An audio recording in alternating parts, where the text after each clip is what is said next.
рамках наурузовских встреч. Работали в жюри, группа ученых.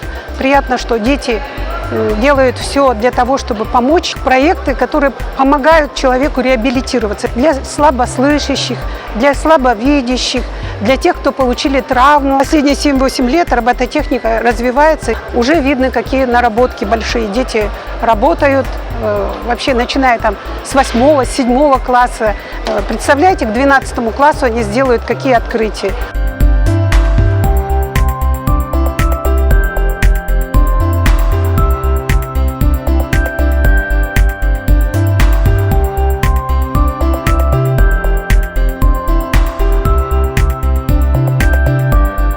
Это автоматизированная медицинская кровать на голосовом управлении. Эта кровать рассчитана на то, что пациент сможет без чужой помощи обходиться некоторое время. Мы разработали команды сидеть, лежать, спать, пить, убрать.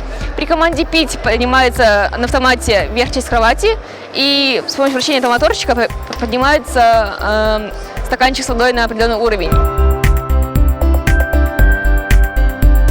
Уткеркос – это робот, который предотвращает ухудшение заболеваний глаз во время работы за компьютером. То есть наш робот основан на 3 функциях. Это первое – ультразвуковой датчик, который определяет дистанцию. И с помощью него мы можем сделать систему, которая будет проверять, соблюдает ли дистанцию сам человек. Второе – это у нас перерыв, то есть интервальный перерыв. Каждые 30 минут будет напоминаться о перерыве, о гимнастике и так далее. Третье – это система оценки поведения пользователя за компьютером.